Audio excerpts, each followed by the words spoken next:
All right. So I wasn't even sure exactly what we were debating tonight because I thought we were arguing about the demographic winter or a demographic springtime, but in the green room, we're bringing up some other topics. So I had no idea where the show was going to go tonight. I just got And to we meet still don't. Yeah, I don't know. Like, oh, hearing my own show pop up. That's weird. So we're going to have a conversation tonight. It's not going to be like a formal debate where each guy gets a set amount of time or anything. We'll kind of just let it be a free-flowing conversation. I think we're going to end up getting into what is some of the causes of the declines that we're seeing and maybe what are some of the hopes. But as we start off, everybody hit like and subscribe. If you guys enjoy the show, share it. Do the normal stuff. But all right, let's meet our guests. Hoosier, who are you? What's your story? I'm just a passionate guy. I've just been awakened to the truth in Christ and the fullness of that. And so I've been obviously like getting involved with people like you. And I just got to say, like, there is a lot to not be optimistic about. I'm not blind to that fact, but the very fact that there's people taking time out of their weeknight to watch this in this country, in this church, who have my zeal for the gospel and have my zeal for the church and listen to people like you and all that. Like, I just can't help but be a little optimistic. Call me crazy. Well, hold on. I'll get to you. Hang on. Yeah, come back. I love seeing the excitement. I love it. This is awesome. Are you a convert? Are you a revert? Have you always had your faith? What's the deal? Convert. Where'd you come from? Reformed. When did you convert? In the process. So you haven't even fully come to the church yet. Okay. Yeah. Good to know. All right, Ryan, who are you? Yep. What's your story? Name's Ryan. TLM, I guess, formerly Anon on Twitter. Formerly Anon. I guess I'll be TLM semi-Anon now. I'm in Nashville, Tennessee. So pretty good diocese. Also a convert. Came in 2020. Just, made a Twitter account to see what was up. And boy, it's fiery. Then I started tweeting things and you found Anthony and decided to get off Twitter. Yeah. How'd you come across our show?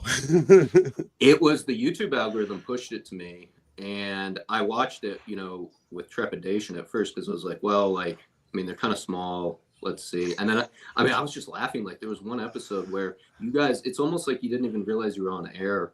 And you're just like, Rob, where's the link? I don't know where the link is. And and I'm just laughing. I'm like, these guys are just straight up doing it live. Like, there's nothing like this out here. So that's great. So I just kept watching. I watched you guys, Anthony Stein, and that's about it. All right. So when you came in, did you go right to the Latin Mass, or did you go Novus Ordo and then come over? What was your story? So this is what's weird. I'd only ever been to one Catholic Mass when I was 13. Didn't know anything about it. Wasn't blown away. And I don't know how I knew this, but I was with my grandma. I said, Grandma, don't they do it in Latin or something? Because I was kind of underwhelmed. She's like, oh, no, they don't do that anymore. And I was like, just my 13-year-old brain thought, well, that's a mistake. Yeah. Never went back until I was in my 20s. But I knew there was such a thing. So I Googled it once I moved down here. I said, are there any, I know it's Protestant country. It was like, are there any Latin masses in Nashville? Oh, 2 blocks from you. Wow. So I just walked in, and I don't remember the Novus Ordo that I went to when I was a teenager. I don't remember anything about it. So really, I'm like a guy who is from the 50s and time traveled, because I only ever got really the Latin Mass. I didn't go to a Novus Ordo for 2 years after maybe a year and a half after my conversion. And I went to, I was like, okay, I understand. Yeah, you should have had to do 6 months of Novus Ordo as boot camp, but okay, we'll take it. All right, so let's lay out kind of just a framework of where we want this conversation to go, because originally I thought you guys were going to be arguing whether we have a demographic winter upon us or a demographic springtime, and I understand the new convert zeal that Hoosier has. Ryan, you seem to have more of Rob's temperament, where you're just doom and gloom and everything's terrible. But It's funny. I actually white pill. If you follow my Twitter a lot, I'm way more optimistic. And you could take the tweet that set off this entire like "I'll debate you, bro" argument was it was one of my only black pills. But at the end, I mean, I'm optimistic. It's just I'm optimistic for traditionalism. Okay. So, but yes, in this, I will, if Hoosier wants to say, okay, I think it's bad, but not as bad as Ryan says, I'll show you it's even worse. So I will be doom and gloom for today. That'll be my stance. Okay. All right. So Hoosier, what were some of the things you took issue with in his tweet? Let's start with that. That's a good place to start. What is it in his tweet that you took issue with and you were like, wait a minute, I'd like to challenge some of this? Do we want him to explain the tweet first? Can I pull up the tweet real quick? Yeah. Let's do that. I'll just look it up so I can, and I'll read it off, right? And this is where I'm like, okay, what case is being made here? Is it the one that Al Carbo responded to? Yeah, something like that. So we start off. I've done the math, and it is shocking. Yeah. All right. And do you want me to systemically debunk this, or do you just want me to read this? No, read it. Read it first. Okay. And then I'll go point by point. Novus Ordo parishes will close en masse, with millions of boomers now dying each year. I estimate 13 parishioners will pass away a year. That's 13 who tithe. I have the amount who attend mass. Let's say that a couple, so 7 households each year cease to give on average. Multiply that by 5 years, and what parish can sustain itself when it loses 35 tithing households? Very few. Closures to rapidly pick up pace again. The calculations in number 1 above are just for the first 5 years. Deaths will exponentially increase by year 10.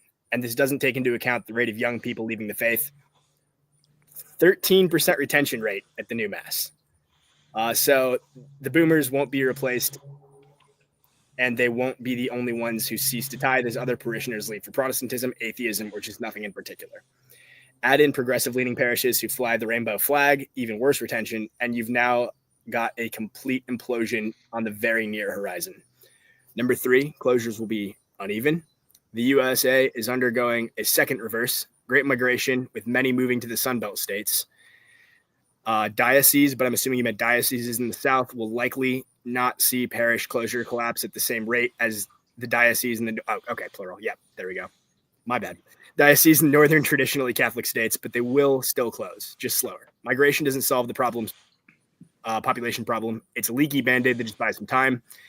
And then said traditional parishes will continue to grow and become cramped due to traditionis custodes numbers with a TC in place factor and a TC repealed factor. Both show growth. It's just a matter of speed. Keep in mind, traditional parishes have a 3.4 child to per woman. I'm assuming you meant total fertility rate and a 75% retention rate. What's stopping them now is building access to TC, which forces hundreds of families into limited spaces. The projection below, I double-checked all the AI math. That's outstanding. Note that this does not include the SSPX, which will continue to grow parallel to these diocesan and indult TLMs.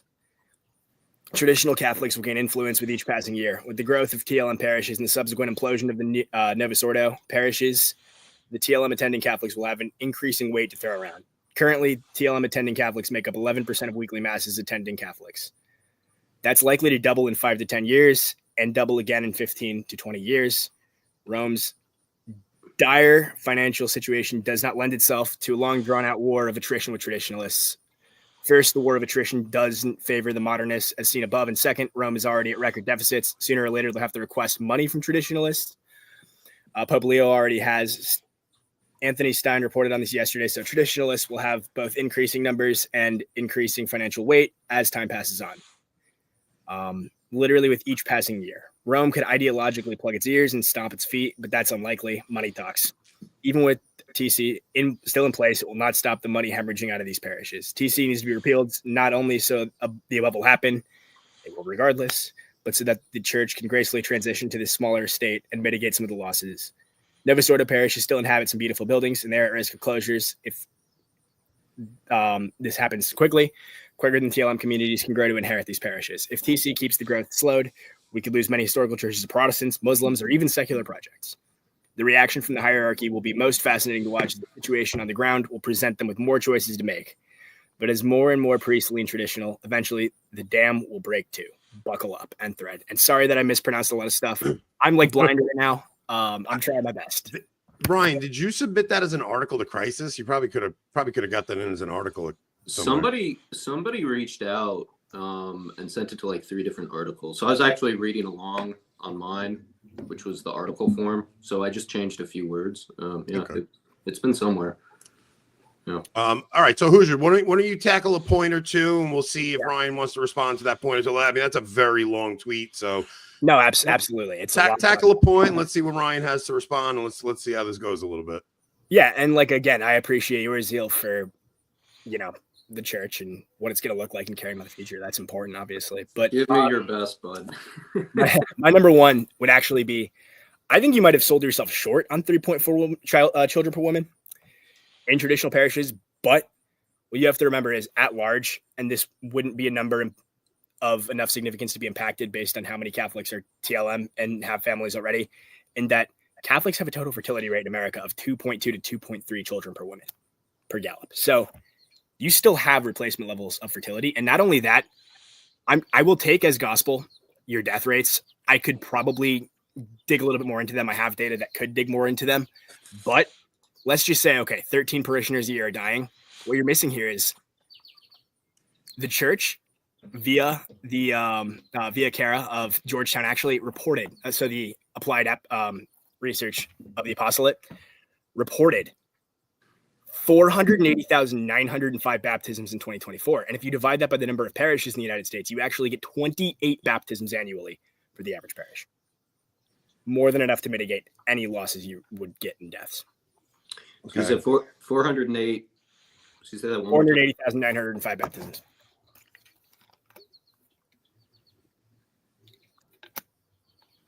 It might be larger than the United States. But... Do you know how many baby boomers die each year? Yeah. Catholic. I mean, we're probably losing about the death rate amongst boomers is like 15 per 100,000. So we're probably, or not for 100,000, 15 per 10,000. So we're probably losing like 5 to 8 a year per parish. So in the United States today, we lose 2.6 million boomers each year. Now, they're not all Catholic. No. But 30% of them probably are, right? 22% exactly. Oh, okay. So you do that math, that's 600,000 and 616,000 each year. Just boomers. Just boomers. Now, that's identification. So you do have to be a little more cautious with that, because people can just say, well, I'm Catholic on a survey. So what I actually did was I reduced that, and I used the weekly mass attending number. So 38% attend weekly mass. And why do I use weekly mass attendance? Because if you go to mass weekly, you're probably most likely to tithe, and that's what keeps the lights on. So as you saw in the tweet, I'm just talking parish closures. Right. According to the Center for Applied Research on the Apostolate, you only have like 11 to 13% of Catholics actually giving any substantial portion of their anything resembling a tithe of. Right. And I would argue most of those are boomers too. Oh, I wouldn't deny that. So I actually didn't even take that into account, because I wanted to be so generous to the positive side, if you will, or Sure. the it's not so doom and gloom side. I chop off a lot of, when I do my calculations, which I'll talk about, I chop off a lot of reduction data because I just basically over the last month wanted to see where it came out. I said, don't get too technical with it. Let's just see based on like deaths, baptisms, what it's looking like. Yeah. And it was so horrific that I was like, well, I don't even have to factor in. Like, I'm basically saying, okay, if you go to mass weekly, you probably tithe, which we know is not true. But for the sake of argument and to give a little benefit of the doubt, I just included those numbers. So when I divide the 616,000 who die each year by 0.38, 38%, that's when I got 14 boomers who attend mass weekly will die each year. I then divided that by 2 just to assume they're like a household rather than 14 households, because Sure. and so then you do 7 times 5, because we're talking about a 5-year time span, and that's how I got to the number of 35 maybe tithing parishioners dying each year. It gets worse, though, because that's the current rate of boomer deaths. By the year 2037, 4 million boomers will be dying each year compared to 2.6 million boomers. So you're almost doubling. Why would the number? Wait, hang on. Because they get older. Because they're, I mean, like your oldest. Oh, okay. Boomer, yeah. So it's going to pick up pace. Yeah. Okay. So right now it looks scary, and it's only going to get worse. Now your stat on the baptisms coming in, it's then we got to go to retention rate, and that's the other. Yes, and I have the retention rates, from. Okay. Well, we could go there. We could go there if you want, or we could keep talking boomers. This is so funny for me to sit and listen to you autistic freaking Gen Zers just go over numbers. I love how Anthony thinks anyone that does math is autistic. It is. I've done math since 2010. No, this works for me. Yeah. Okay. So then, it doesn't exceed the math's not there for you. Like, it doesn't exceed the number of, even if we're assuming 22%. Like, he didn't give me a number that stipulates that it's 13 per parish. And even if that were the case, like, nothing of what you just said actually brings it to 13 per parish. Like, I followed you and then I lost you because you didn't actually play that out. But not only that, right? The silent generation tithed even more. The church weathered the decline of the silent generation. We lost 1,000 parishes in the last decade. Okay, and but so many parishes have closed recently, man. Yes, but can we talk about why they've closed? Yeah. Okay. Of parishes closing, it is largely due to parishes that were not able to hold on due to demographic change. And people moved and they are more suburbanized. And there's a priest shortage, I won't deny that. So that makes them have to go to larger parishes. That makes parishes have to consolidate. It's not a factor of just sheer declining attendance across the board. But the net. So you're talking like, okay, so down in the South, we gained maybe like 500 parishes that were built. But up in the North, you lose 1,500. So that nets out at 1,000. I mean, the number of parishes in 2014 was 17,435. Now it's probably somewhere in 16,500 range, maybe even a little bit lower. So it took us a decade to lose 1,000 parishes, right? But of those parishes that were closing, right, most of those were holding on by a thread. These were parishes. So Hoosier, are you arguing that it's not going to be as rapid as Ryan is saying? It's just. I'm not saying it's not happening because that would just be not. I mean, look, the proof's in the pudding, but it's not going to be that rapid. So I have from 2014 to so from 1990 to 2014, you had a 12% decline rate. This is all Pew Research data. You had a 12% decline rate in total parishes from 19,620 down to 17,483. But from 2014 to 2019, you went from 17,483 to 16,346. I also saw numbers 16,446. So whatever. So you go from an average over that time span of 6.22% loss, but if you just go in the last 5 years, now it's doubled to 12.5% loss at a decade rate. So it is increasing. I think you are right. I think the silent generation, because I have the mass retention and weekly mass attendance numbers for silence, and they were better than the boomers. Well, of course. So I do think that I basically think your silence, the silent deaths, which we're almost at the end of, kind of probably accounted for that. But the problem is you also don't have regeneration. And that's where it's actually going to get even scarier. Like I actually think if you just put an immortality charm on the boomers and they never died, you would still see parish closures because the retention rates, like think about it like a sports team. You have to have good defense, good offense, or if you have a bad defense, you have to have an offense that can score more, or vice versa. So 2019 was particularly brutal, but what happened? Now let's think critically here, right? What happened to really bolster that artificially? Because we also know that it's stabilized before, and again, considering consolidated parishes as closed parishes is a little bit uncharitable if we're being realistic about what's going on there. But I will say, even if those numbers are scary, let's get into them. You did concede to me, and I will take this, and I'll say it's true. The silent generation is the main driver of the first major decade of loss we've seen.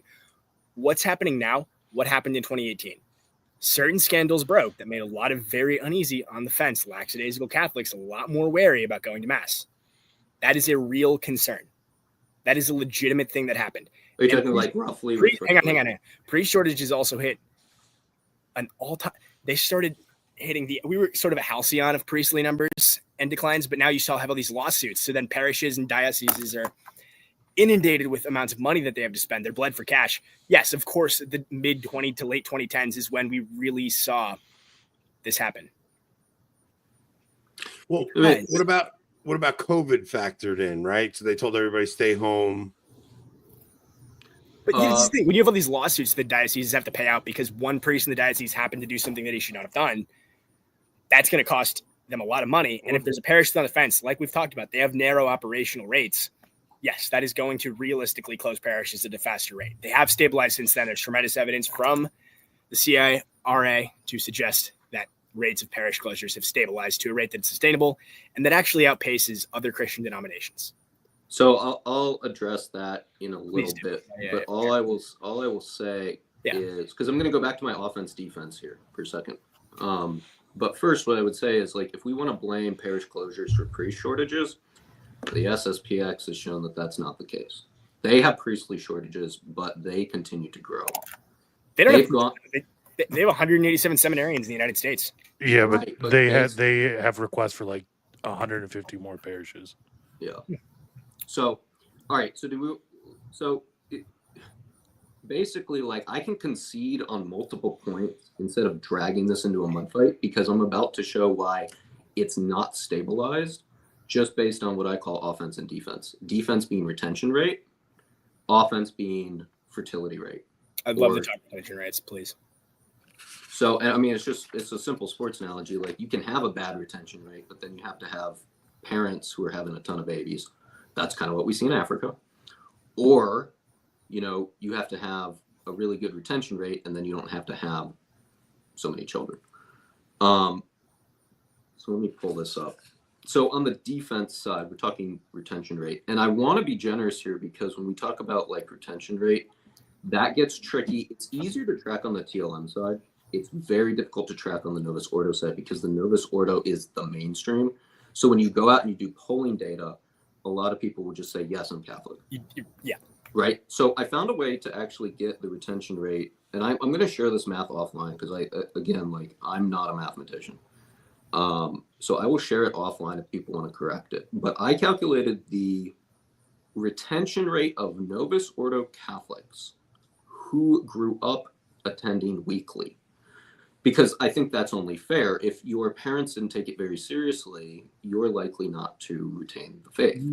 Real quick, I'd point out another common statistical error here that we're getting with selecting bias, in that, number one, setting your own parameters is always hard to do statistically, right? Because you can obviously, one tiny little sort of kink in the numbers, and you can just end up with a number that's totally wrong. It's not going to matter. It's so bad. It's literally not going to matter. I'm going to show how it would. But also, not only that, I think a big thing that we're dealing with here, right?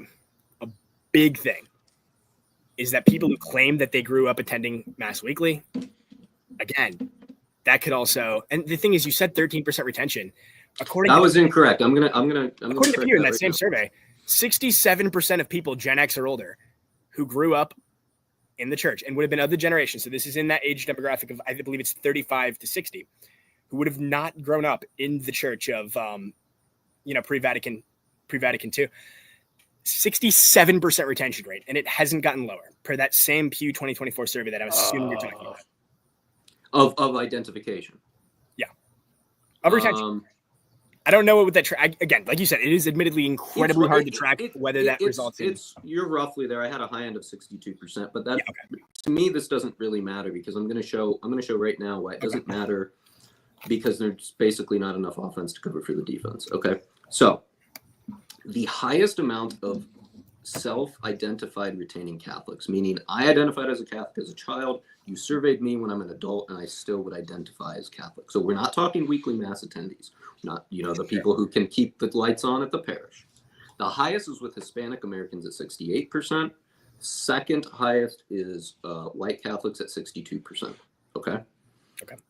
So if you want to break that down into how many then continue to go weekly, okay, here was the retention. So I'm raised weekly. I now continue to go weekly. In 2005, that number was 60%. Then it was 52% by 2015, 32.53% by 2019, 22%. It dipped a lot because of COVID, 22.67, and then it rebounded to 32%. So right now we're at a low of 32%. Wait, can I? Okay, hang on. Hold on. What are you referencing at this point in time? I'm referencing the percent of Catholics who retain weekly mass attendance rates, because those are the people who are going to donate and keep the parish going. Catholics said 75% church attendance rates back then. That's not a fair comparison. It's apples and oranges to today. Yeah, I'm saying my entire thesis here is that the church is in a really bad state since the council. Yeah, but you're trying to draw numbers from a point in time at which the church had said, yeah, of course that's going to be the case. Like, of course you're going to have low attendance and it's only going to get lower as people die. That has nothing to do with what the current steadying the course of the church has. It's not going to steady. And here's why. And I'm going to make the point right now. So, I mean, in comparison, the TLM has 75% retention rate. I used SSPX data because they have longer sets, not convert influenced. Yeah. And Cara report was 99% weekly mass attendance. Stick a pin in that. Let's look at the offense, okay? Sure. Yeah. And I'll give you whatever rate you want of retention. Sure. Okay. So this is how if anyone out there wants to figure out if their parish is going to be able to sustain itself, this is the math equation that you do. You do 2.1 divided by your retention rate. 2.1 is the replacement rate. That's universally accepted. That spits out the number of children that a woman needs on average to just keep the parish stable. And I didn't even consider the factor, as Bishop Barron cites, that for every convert, 8 leave. So I'm not taking this into account. So I'm being very generous. If you have I got a question. Yeah, sure. Hoosier, why are you I'm trying to understand, especially because you're so new to this. Like, why are you so passionate about this? So I'm not new to numbers. Like I kind of like looked up his lines, and it's like it sounds like he's right on paper, and he is, but the issue is he's completely putting the cart before the horse on this.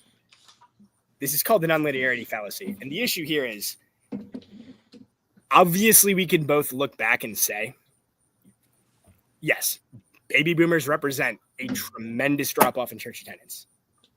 That's all he's pointed out. Like by saying, wow, we see, percent raised in the church that attend the church, percent raised. When he's talking about it going off a cliff would be when the children of baby boomers came of age and started applying to these statistics. Yeah, because look, a lot of Catholics do leave for a period of time and then come back, right? I mean, it happens to a lot of people. They have reversions and stuff like that. But all he's doing with pointing this dropout and then talking about the stabilizing, he's actually proving my point real quick. And I'll get into why I'm passionate, because I think that's a great question, right? But real quick, all he's doing is saying, wow, here's what we already know. A huge number of people attended Mass weekly. Whoop, went off a cliff, which is revealed in the 22% when you start to see the children of baby boomers who never... who might have grown up confirmed, but, they don't attend Mass anymore. We see it drop off. We see abysmal retention rates. The very fact that it's going up, I think, speaks to my point that people who are now the children of Gen X being involved in these statistics, and people who are even the children of late baby boomers. That what's going up? He said it went from 22% to 32%. Retention rate of weekly attendance. Yeah. You know this. That's not what I'm... Yeah. It's okay. Of course. Okay. Well, I want to answer Anthony's question. Why am I passionate? In the Catechism, it says all men are bound to seek truth, right? I absolutely love the truth.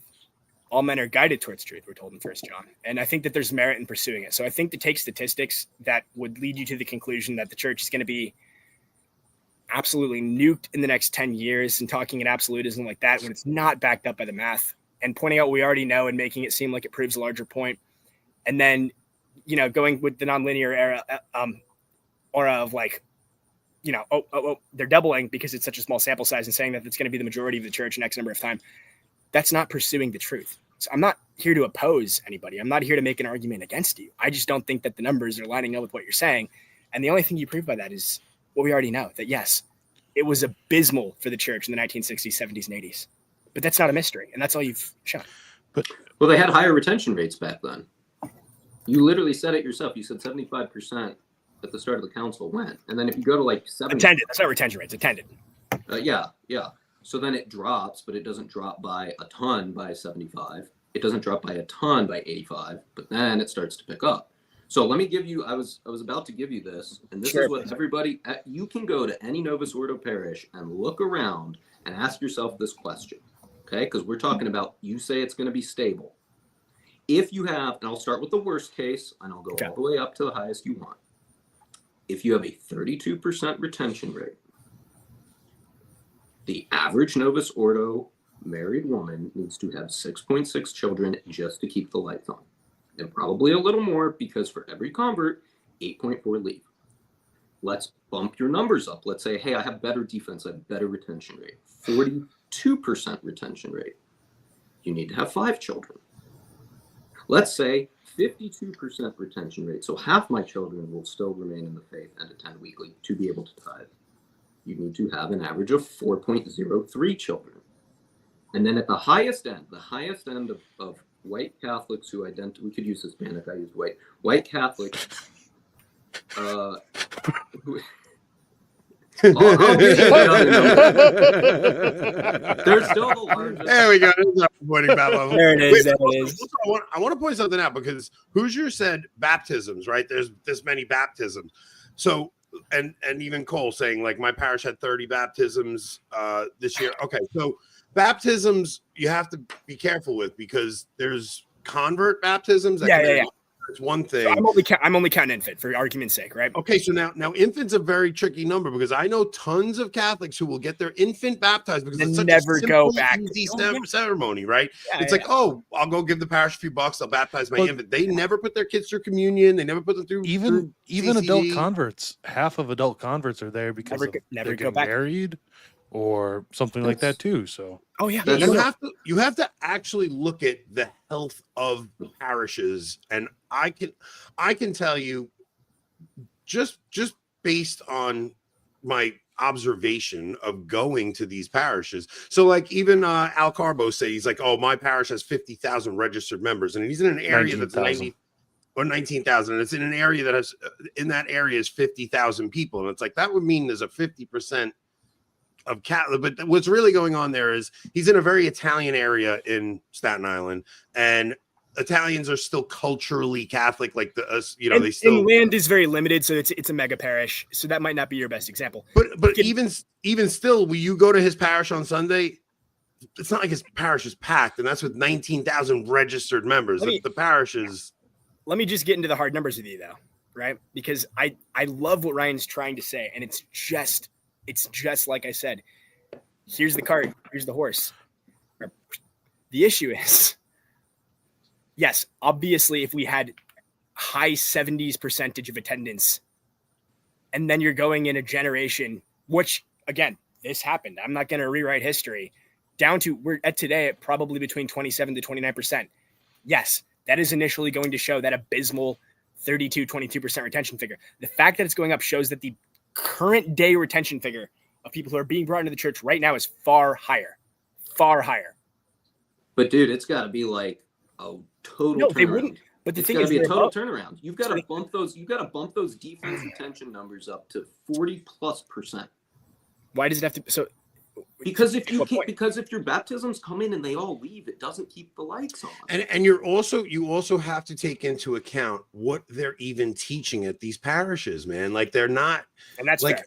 you know, like look, I'm not saying that there aren't good parishes out there, but I church hop, and I have for years, and man, I'm telling you, it's abysmal in a lot of these places. And those parishes that are abysmal, like they're just going to shut down when their boomer attendees are gone. It's just, look, you guys can argue about like these figures, and that's one thing. But I want to know why we should even be optimistic about the future of the church. Like I am optimistic about tradition growing, because I do see, and this is all subjective of my own experience and what I'm seeing, but when I go to the diocesan Latin Mass parishes in my diocese, they're vibrant. They have young children. When I go to a Novus Ordo, it is not vibrant. And so like my experience is playing out to what Ryan is saying, where I know you're arguing for these numbers and stuff, but I'm just experientially Ryan's case seems way more plausible. Anecdotally, it's a slam dunk. Well, I mean, that's why you just look at net loss parishes. Now, Hoosier, you're kind of making the case that it's not based on demographics or my statistics. That's a fair argument to make if you want to make it. I don't particularly buy it because I couldn't find the math but you know, I'll post the math publicly and someone else can go on that. But I mean, I just ask anybody who's watching, it's like when you go to a Novus Ordo parish, do you see average families having 4+ children? And that's assuming a decent retention rate, not decent historically, but for this day and age, that would mean a 50% retention rate. You just have to look around. That's the math. If your retention rate's bad, you got to have a lot of kids. If your retention rate's not bad, like if it's the TLM has a 75% retention rate, roughly speaking, you need an average of 2.8 kids per family. Ryan, can I ask you something? Yes. How old is the average practicing Catholic, practicing evangelical, and practicing mainline Protestant? And this is not a gotcha. I'm just curious if you go ahead. The average, the median. So the median, it's hard to get an exact median, but based on certain demographic sectors and polls they take. For mainline is 58. That's pretty bad, right? Yeah. 51 for evangelical. Catholic is 49, 2 years younger. The youngest group in America is but I would argue that's not going to save us from closing 1,000 or 2,000 parishes. Oh, it's still a problem. Don't get me wrong. 49. And I would say a lot of the excitement, and a lot of that younger fervor is around tradition. It just is. And even if it's not tradition, the younger fervor is definitely around reverent Novus Ordo at minimum, right? Like all the young people that are coming in, they want this reverent Novus Ordo. And if you just look around at what your average, like a lot of these parishes have these old priests who are still stuck in the 60s and 70s, and they want to continue this thing along. So whether it's like straight up tradition is the future, like Ryan's saying, or if it's at least this thing that we're seeing is dying out, like it's on its last legs. And there's a few things, like you look at the Detroit Archbishop doing that push the other day for the migrants and the peace and all that stuff, and every single person in that picture was old. And it's like there was one young family in that picture, everybody else was old. This is kind of what we're looking at, and we're seeing as the bishops and the priests are aging, they're trying to hold on to this thing from their youth, but the new youth that is coming in has a very different perspective than they do. I would argue also, like, even being acknowledging that we might have huge parish closures, like that's not doom and gloom. Like I think it needs to happen for there to really be a rebirth. I'm not saying I want people to leave the church. Obviously, that's and it's also sad when we see our cathedrals being given over to Muslims, things like that. Like it's devastating. And for the area I live in, like, you know, our parish has 50,000 total Catholics, 70 parishes. I bet 3/4 of those parishes are gone in the next 10 to 15 years. Yeah, and it's in our area, it's largely due to the demographic changes in the rural area I live in, right? But that means not only will I have to drive 2+ hours to go to the TLM, that means I think everyone in the diocese is going to be driving an hour plus to go to any mass. And if they drive an hour to go to any mass because they're in the rural areas, you'd be amazed how many people go, well, I'll just watch it on TV this week, you know, because we're making a sacrifice because we're very passionate about it and we're willing to make that sacrifice. But look, like this, because arguing about numbers and statistics and stuff is one thing, but just experientially. So you're coming in. Where do you live in? You live in. Indianapolis. Okay, so. What is your parish life like? Like when you go to your parish, what's it actually like on the ground? Actually skews pretty young. I mean, a lot of Hispanics. Okay. I often go to the mass in Spanish. Okay.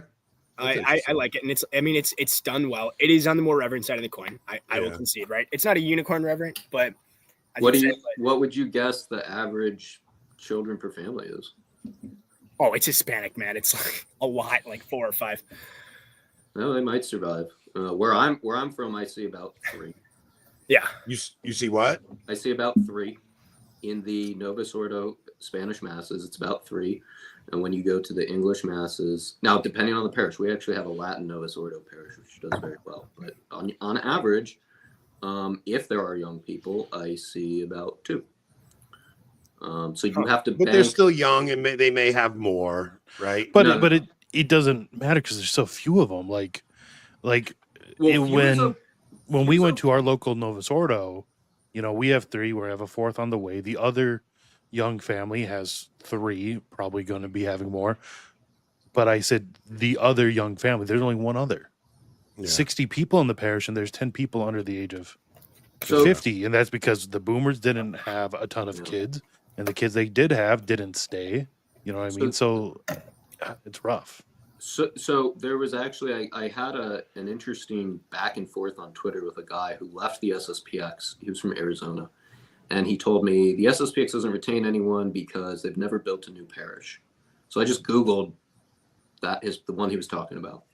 They started off with 7 families, and now they have 500 parishioners, and they're obviously expanding with their infrastructure. The number of people, we go back to 33 AD, not a lot of Christians. And by 300 AD, 25% of the Roman Empire. The size doesn't matter. It's your projections. And so for anyone who says that, like, we can argue, math back and forth, and, your math's off, I would ask anyone, if you're going to invest in a company with these projection rates, I'm talking projection rates, I'm not talking numbers, because everyone says, the traditionalists are so small, it doesn't matter.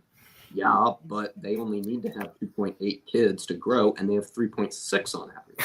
That's why they're constantly growing. There is growth in there, but even them, look, I think another factor you have to add in here is we're in the internet age too, and there are a lot of, like, we're talking about retention rates. I can only tell you what the difference is from when I was a kid. When I was a kid, all my friends had to go to church on Sunday. My kids, like, and their secular friends, they all think my kids are nuts because they go to church. They're like, "Oh, you guys go to church?" Nobody is going to church anymore. There's just this climate in the secular world of people who just think nothing about going to church. So, like, can. And that's kind of spreading, and it's getting worse, and it's just an overall cultural thing that we have to factor into this as well. So look, I don't think any of us are arguing that the church is going to die. No. But I don't even think it's a doom and gloom thing to look at it the way Ryan's looking at it either. And I do think you kind of have to cut off some of the dead weight. And those parishes that aren't being, even because there's a lot of parishes that are not teaching real Catholicism, right? So you kind of want those hippie parishes that are doing their silly things and stuff like those. Let those die off. Let them go. It's all right. Like, what's going to survive is a faithful remnant, like it's always done. The only concern I have, and this will be my last doom and gloom, because the end of my tweet was positive. If you're pro-traditionalist, if you're anti-traditionalist, it is all doom and gloom. I'm not anti-traditionalist at all. But we need. No, I don't think you are. Yeah. We need an off ramp. Like, the church today, after Traditionis Custodes, basically said, we're pulling up the off-ramp. Because that's what Benedict was trying to do, was give us an off-ramp. How do we graciously transition from the new mass, which does not have good retention, to at least save the buildings? And that's what I'm concerned. So your point is they will have no choice but to let tradition thrive a bit if they want to keep any of their buildings, right? Like eventually, like, it may take a little time, but eventually they're going to say, if this is the only thing making money, like if our diocese doesn't want to just go bankrupt over time, because they still make money on real estate holdings and stuff like that. So that a lot of these dioceses are staying afloat due to investments made when the church was healthy and booming, right? And a lot of it's real estate. So they bought a piece of property for $50,000 and now it's worth $5 million, things like that. So the Archdiocese of New York is still extremely wealthy because it owns property in Manhattan. But not, right. I got to say, not Buffalo, not Albany. Look, absolutely. I think in this sort of period of, secularism and decline, like, obviously it can refine, it can make diamonds, as we're told in Genesis. You meant it for evil, but God used it for good. And it took the Arian crisis to give us the Nicene Creed. Yeah. right? I mean, tragic things can lead to great outcomes. I'm a Ratzinger to my core. I don't think taking what Benedict did and said as an off-ramp would necessarily be. Yeah, I don't know if I'd describe it. I don't know if I'd go that direction. I think that we need absolute liturgical freedom. And I think I'm going to just we saw what they they settled did down with liturgical freedom. I think, can you charitably know what I meant by that? Not yes, I know. You know what I'm saying. Yeah, nobody's looking to own you, bro. It was a funny thing to say. But. So yeah, obviously. So two things. Number one, obviously the traditional Latin Mass has seen growth in a society where people are more than ever craving authenticity. Yeah. They want something real, and there is something very real about that. I would worry about what I'm calling, and this is actually part of why I wanted to discuss it. Most of your viewers are traditional or traditionally inclined. Like I wanted to come into. I don't think so. Really? Maybe most. Yeah. Traditionally inclined. A soft spot for traditionalism. Yeah, right? yeah, definitely. I wanted to tell people, like, there's a lot to be pessimistic about, but there's also a lot to be optimistic about. Like I said earlier, like I can't help but be optimistic. And two, I think you do risk looking at something with very low supply and currently way higher demand than the supply because of, frankly, the terrible action of restricting the Latin Mass, disgusting action of restricting the Latin Mass.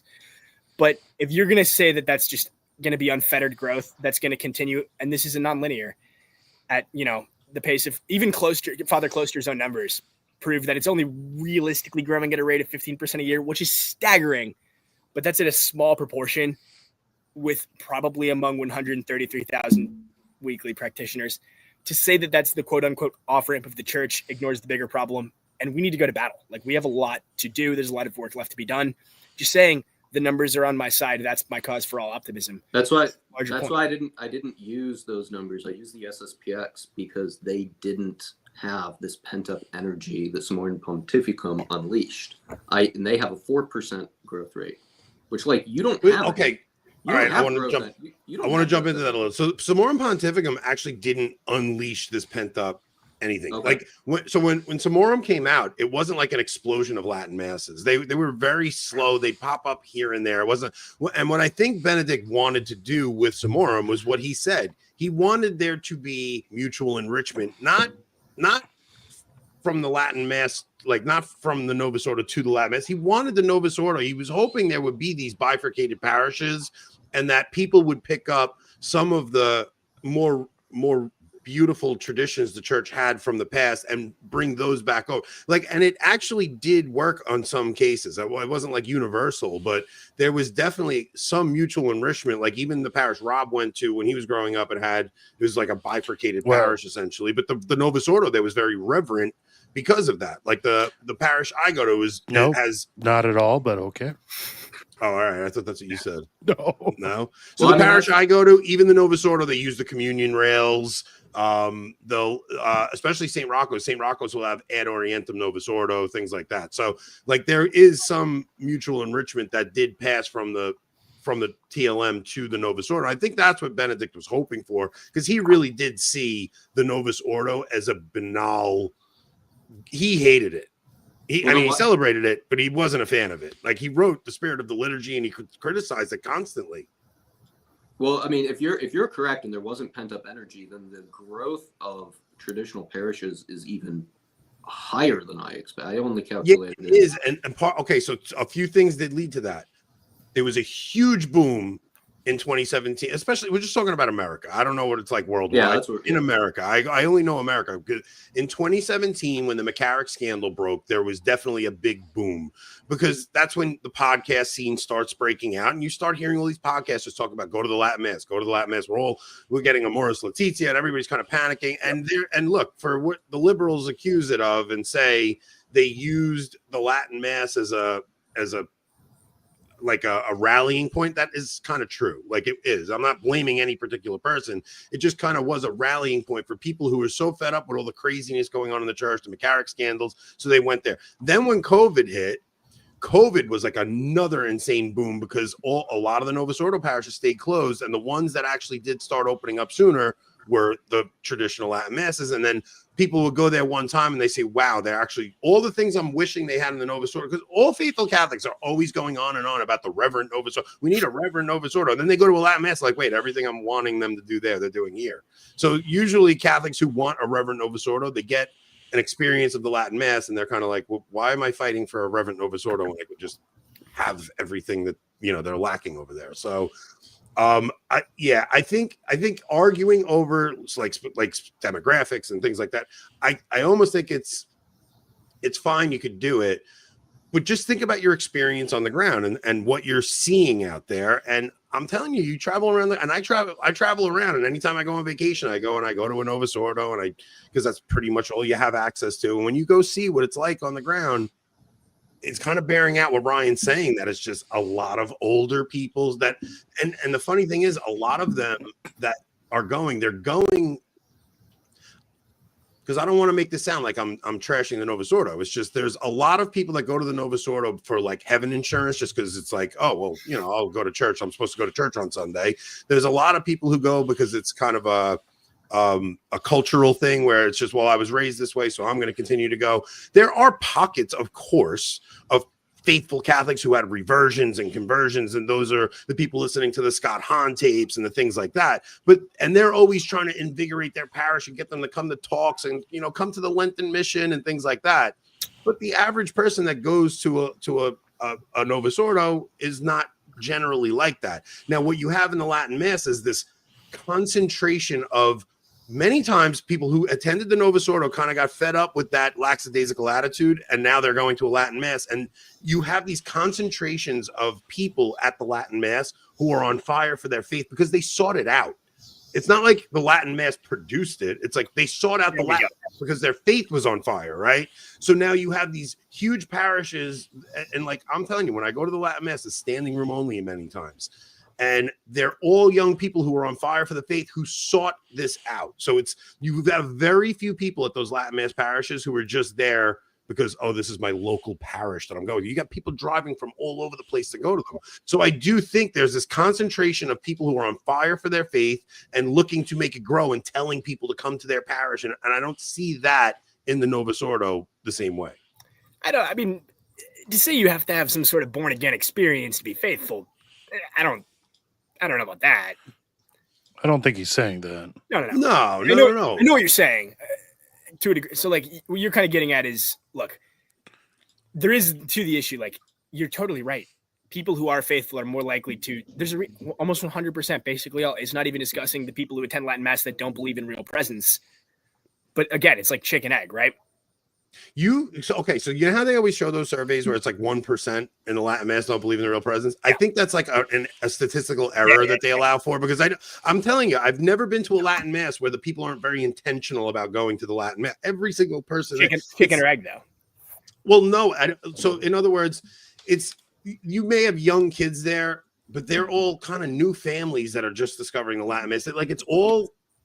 I found maybe the SSPX is different because the SSPX, like, they've been at it for so long, but most of the diocesan Latin Mass parishes I've gone to are people very intentionally seeking out the Latin Mass because they're already on fire. It's not like a born again experience. It's more just like they were seeking out a group of people who felt the same way they did about the faith, and they kind of congregated in those places. And whereas your local Novus Ordo parish is just a geographical parish that people go because they just happen to go, and they may not have that same further. That's not even always the case. A lot of times your Novus Ordo parishes people are going there because they like that priest, or they like that it's a liberal parish, or they like, you know, so on and so forth. So yeah, that's kind of the irony of the Novus Ordo too, because the Novus Ordo, when it was implemented, what it did was you then have your local parish might have a liberal priest preaching there.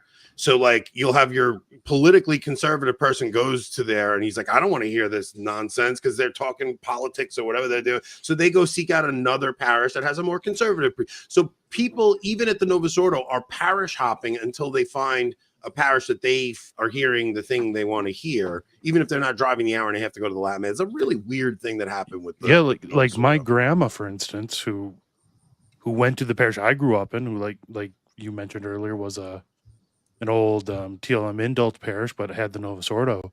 I mean, that was the parish she was in for 60 years of her life. Within the last 10 years, she has gone to a different parish because she doesn't like the conservative preaching of the priest at the parish she was at for 60 years. So now she goes to a Novus Ordo parish where the guy literally ad libs like the Eucharistic prayer. Yeah. Yeah, I've been to Novus Ordo parishes where the priests refused to implement the changes Benedict made, where they were still saying, and with your and also with you. And when he said the creed, he said, for us men and us women and our salvation, like weird things that would happen there, you know. And it's like you're gonna get some people that get fed up and like, I'm not dealing with this. I'm going to find something better. If the only mass was the Latin mass, right? My only thing is the liberal priest would just be saying the Latin mass and then giving a liberal homily. They could give a liberal homily. I'll give you that. That's definitely but the possible. rubrics wouldn't allow for them to right. do all the other nonsense. So in other words, there would still be only communion on the tongue. They would still only be altar boys. They would still like there. And also the prayers are very different at the Latin Mass. So it's not. A lot of people have this impression that the Novus Ordo is just the Latin Mass in English, and that the Latin Mass is just the Novus Ordo in Latin, and it's just not the case. It's drastically different in its theology. It's drastically different in its presentation. Everything. So yeah, you definitely could get priests. Even the accusation they make about the low masses in the 50s, where the priests were just mumbling their way through and trying to get through it as quick as they could, and there was old ladies praying their rosary. Even that is going to be better than your typical like run-of-the-mill parish in a general community where you have altar girls up there kind of and look, the altar girls thing lends confusion to the gender roles, and there's all these subliminal things that really do lend to the confusion of the faith at a Novus Ordo parish. And I'm not like, I don't want people to think I'm saying if you go to the Novus Ordo, there's nothing like that. I'm just talking in general about what most people's experience is if they're not traveling to find the unicorn, you know. Now sorry. No, go ahead. They can't touch the Eucharistic prayer. That would be legitimate and just out beyond it, liturgical abuse. Yeah. Right? That they can't touch. It's kind of funny. I have my priest is an excellent speaker, but it's like I don't even, sometimes if the weather's hot, he just doesn't give one because the church is getting hot, and I don't really mind because the mass itself is sufficient. I don't need the homily. Mm-hmm. Whereas in the Novus Ordo, you can have good homilists, and so then people, Rob, to your point, they kind of bounce parishes, and it kind of reminds me of what my family was like as Protestants. Is what's the differentiation between most Protestants? There's a slight dogma difference, but then in reality, you're just going to whoever gives the best sermons. Well, look, okay, so the local Novus Ordo I go to when I have to go, like I go to confession there and stuff, and the priest gives fiery conservative Orthodox homilies, but it is one of the worst liturgies I've ever seen in my life. It's just the and I'm not even saying it's just the goofy music. Like they sing the Our Father in a way that you're just like, what are they doing right now? Like, why would they do this? Why are they singing this like it's a nursery rhyme? And they'll have girls behind the altar, and it's always they have the Eucharist extraordinary ministers. It's always the short hair lesbian coming in with the hand gel going like this. It's like it's a sacramental for them. It's just. So you may get the very orthodox sermon from the priest, but the liturgy itself, it's so like lackadaisical in most places that I do think this has a subliminal effect on people. And I know we weren't coming on here to argue Novus Ordo versus Latin. Right. I'm just I don't want anything. I'm like pitting you down and telling you anything like that. I'm just talking from experience of what I've gone through. Look, and that's what you're saying. I resonate with it too, but these are. It's not the topic we're discussing. I understand. No. It's not even about. I don't even have a problem with that. Like, obviously, I'm not going to get into the ins and outs and caveats of Sacrosanctum Concilium, but I don't think you could fully. Now, a tired trope used against traditionalists would be, well, I know a priest who they all say it too. It's weird. Like, I know a priest who were stumbling through the Latin Mass in the olden days. It's like on cue, just all the time, right? Yeah. It's the same phrase they always. It's a lazy trope, right? Yeah. But to pretend like liturgical abuse is just the offspring of one council, when literally, I'm blanking here. Like the Reformatio. Sorry, getting a little Pentecostal on you. What? Speaking in tongues. Papaya. The Council of Trent actually addressed liturgical abuse. Yeah, no. There was like, we've seen this before, like, many times. So I don't think you can say it's necessarily the fruit of one council, right? No. Look, there was a liturgical reform, or like the liturgical renewal was wanted at the time of the council, and they were faithful priests that wanted it, right? They were like, okay, look, we have there was a staleness to the liturgy in the 50s. I'm not denying that at all. Sure. And okay, so why don't we get over to the council a little bit, because you said you don't think that you could pin the blame for all the things we're seeing on the council. You're probably right. There were many cultural factors that were going on. We're dealing with time from the Enlightenment, this whole period of everybody, already not taking their, like, learning their faith. It was like rote memorization and the catechism and things like that. So there might not have been this evangelical fervor going on, things like that.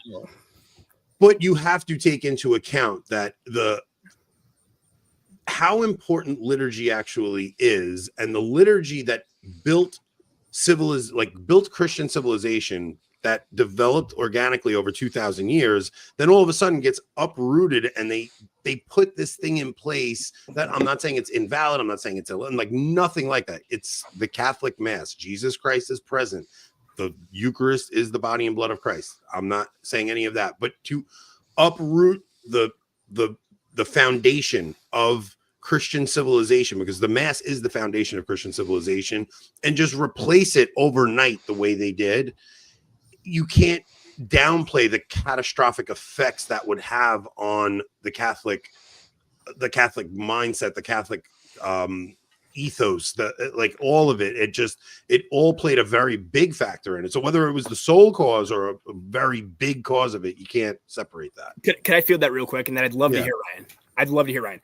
I did write down some quotes just because I couldn't memorize them off the dome, but I searched them out on my own. I think that my culprit here, I'm not going to say that there was some sort of, like, vast string of liturgical abuse before and that carried on, or like the priests who did Vatican II were forged in the fires of Vatican I. I'm not going to make that claim. What I am going to say is we live and die by catechesis. Mm-hmm. Like, in the words of St. John Vianney, if man could truly understand the Mass, he would die of joy. Mm-hmm. You're not going to have a perfect understanding of it, but you need to know what's going on. And Vatican II, whether perfect or not, like, it did actually try to address the problem of catechesis. And not only that, I think poor catechesis was legitimately going on in the church at this point. I'll give you some quotes that prove this. Fulton Sheen in 1946, the Venerable, said, "Many Catholics today are ignorant of their faith, more so than their forefathers, largely due to insufficient catechesis and poor religious education in their youth. We are suffering because Catholics do not know their faith." In the 1920s, in what was, in terms of butts and pews, the halcyon of American Catholicism, the Golden Age, Indianapolis' own Archbishop Francis McConnell said, "We face a widespread neglect of catechetical discipline, which imperils the faith of countless amidst growing secular pressures in America." In 1947, the National Catholic Welfare Conference took it a bridge further. "The inadequacy of religious education programs in American parishes contributes to a fragile and superficial Catholic identity." Okay. That predates. And I'll grant all those things, and I'll say after the council, the catechesis got infinitely worse. Worse, because infinitely worse, right? Even the catechesis before the council was. Whoa, I didn't know those catechisms were being written by those in charge of the council. Are we under arrest? Yeah. Like, what are you doing, Rob? Why are you yelling? It's like a fidget toy. Oh, okay. So the catechesis then gets exceedingly worse after the council, and what they're now missing is the experiential catechesis of the Roman Rite, right? So the Mass itself is catechetical. When you go and you treat the Eucharist, where you're kneeling and you're receiving at every single Mass, there's something subconscious that happens in that act. So even if you don't understand the Latin, the very fact that the priest is up there whispering, you take it subconsciously and you say, "Oh man, something is happening here." And I know that because of the first couple of Latin Masses I went to, and I didn't understand a thing that was going on. It had like a very pressing feeling on my heart. And this was just the experience of it, I was like, whoa, there's something transcendent happening here. And it goes from that transcendent experience that look, the Middle Ages, people couldn't read, right? Like, it's not like they were going for these very deep Bible studies, but it still converted the pagan world. I mean, you're talking about 98% of people were illiterate, but there was something about the Mass itself and the rituals that the Catholic Church performed that would transform entire cultures. And it would catechize them through the liturgy and those rituals that we did. And when you uproot that, it has a psychological effect on the entire culture, I think. Saint John Henry Newman, who's now a doctor of the church, stated that in his study of the traditional Latin Mass, he dated almost all of its essentials to the 3rd century. This is ancient. Like, you can't just redo it in a council. Now, They didn't, and I didn't. I would warn you. I'd actually say you got to really walk on eggshells in saying that, because if you say that they fully redid it in a way that was not within continuity, you would have to be saying that the Roman Pontiff could err in the promulgation of the liturgy. No, yeah, nobody's saying that. Well, Hoosier, have you been to a Latin Mass? Oh yeah, I live right by Holy Rosary. So you go? I've been. Okay. I'm just asking. I'm not making accusations or anything. I'm just asking. Yeah. Go ahead. So we want to talk about my response to Hoosier's go ahead. statement. Yeah, So by all means, I'd love to hear it. I would put Vatican II kind of in a category of, and I'm not going to like differentiate between the council and the reforms, because that's a whole different debate. You don't have to. No. Vatican II is just often quoted and never read. The council is longer than the New Testament. It didn't just change the Mass; it changed everything, and that's really big, because that's why I bring up John Henry Newman's statement, is when you have something that's gone on for 1,500 plus years, and then you don't just tinker with it. You do completely whatever you want. You can word police me however you want, but you change massive amounts of it. Then the other sacraments, we haven't even gotten to confession. The entire calendar, that's very strange. The whole calendar changes. But to your point on whether or not it was the culture or the actual council, there was, in July of this year, there was an NBER paper that came out that said Vatican II triggered a decline in worldwide Catholic attendance relative to other denominations. It looked at 66 countries. It went back all the way to the 1920s in terms of Mass retention. And it said that Catholic relative attendance rates fell 4% each decade compared to other denominations. Other denominations were also hit with the culture wars of the 60s. Okay, so we're falling behind them each decade by 4 additional percentage points. If you're gonna get National Review, I looked into that, and I wanted to believe it so I could be like, okay, I do this sort of Summa Theologica-esque, I give you the most charitable thing I can. I don't buy the numbers in there at all. The thing is, frankly, the church doubled beyond even fertility rate expectations, and after the Second Vatican Council, I'm not saying because of. Right, Where, I'm not in America or worldwide? Worldwide populations. No, hang on. Populations tripled. Worldwide populations tripled. After the Second Vatican Council, the church exploded in Africa. That's because infant mortality rate. But Rob, can I pull up an exhibit? But you all hang on. But you also have to understand that a lot of these African countries, if we're talking about like Igbo majority and Ibibio majority states in Nigeria or parts of Ghana or the Fan people in the Ivory Coast, they have like 98% mass attendance rates. Vatican II hasn't made. Yeah, but they also have like second and third wives and hire witch doctors too. No, that's very uncommon. No, but you're also kind of proving the point of the cultural impact of changing the Mass from a culture that already had it, right? So they were evangelized with the Novus Ordo, but they didn't have their Mass taken from them. It's a different animal altogether, I would think. But the Orthodox have never changed really meaningfully, like their liturgy, but the Orthodox have the lowest church attendance rates of anybody in the West. Well, that's what Schism will do. So yeah. All the growth in Africa occurred before 1970. I have a graph. I don't know if I was able to get the graph over to Rob, but I can post I it. did not get any emails from you. Just That's FYI. I'll post it after the debate on Twitter. Or send it to me on Twitter. DM it to me. Well, I did. Yeah, The link didn't work. There's just too many variables with Africa. It's not I just thought, like, I don't like how we're like, oh, the church doubled in size, but all that growth was in Africa and Asia, and it actually stayed pretty stable in Latin America, started to taper off 25 years ago. And now the Brazilian Catholic Bishops' Conference is reporting for the first time in a 17-year window, actually an uptick in mass attendance. okay, so but what version of Catholicism are they teaching in Latin America though? They're teaching like liberation theology and stuff like that's not real. That you have to take that into account as well, right? Like what are they actually, because in Africa especially, you're talking about a third world continent, right? So you're talking many parts, not all of it, but many parts of it are third world continent. These are entire villages who like the local parish is their life, and they're living the way we probably did before technology really hit us, right? So before, especially the 50s, and the television comes into play and things like that, the parish community in America was the lifeblood of these groups of people, and they were all culturally coherent, right? So you had your Italian parish and you had your Irish parish, and you had, so that coherence meant something that kept them together. Now, once you start messing around with, on top of like all the stuff we're talking about, you start talking about like immigration flooding in, and you're talking about the way they did it, what they did in the cities with like pushing these ethnic communities apart and everybody moving out to the suburbs and things. Those are big factors in it as well, where you no longer have that ethnic glue to keep these parishes together. Like there's so many factors. It's not just the council, it's not just the mass. There are other things at play here. Robert.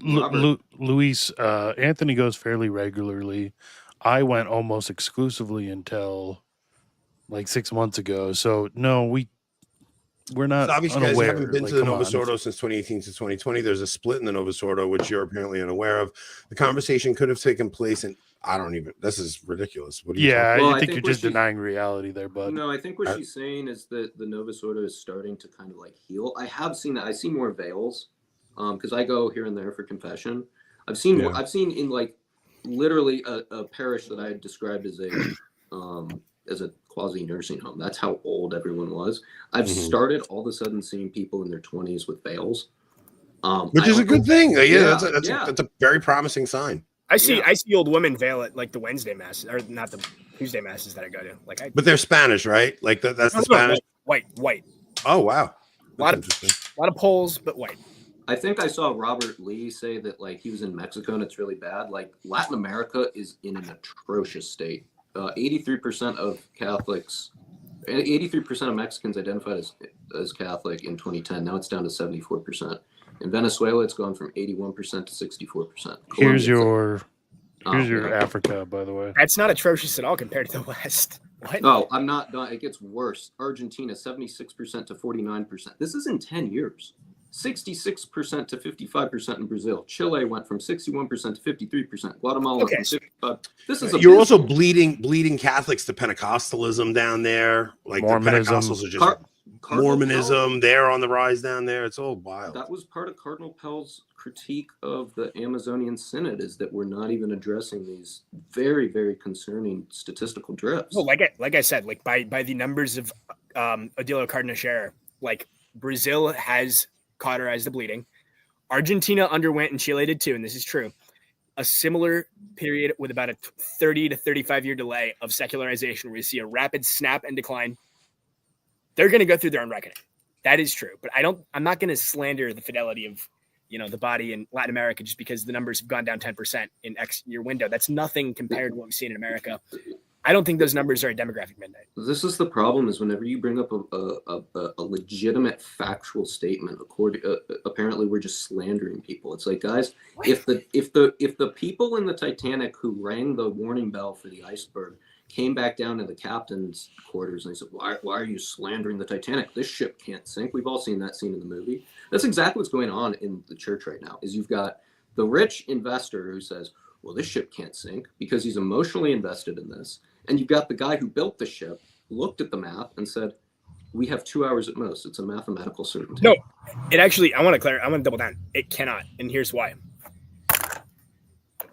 The Second Vatican, look, did the Fifth Lateran Council really succeed resoundingly at its original goal? I think we can both agree, no, it did not. Did the Council of Florence unequivocally succeed? No. Was God any less Kind of for a few years, yeah. I'm not making a comment. I'm not making a comment on that. I'm making a comment. This is not me. This is not me hitting at you. Hang on. Novus Ordo. This is not Novus Ordo. No. This is not me hitting at you. This is just me talking about the general understanding we have to have looking at this in the future of the church, right? In any of this, right? I will not, in Psalm 89:34, I will not alter my covenant.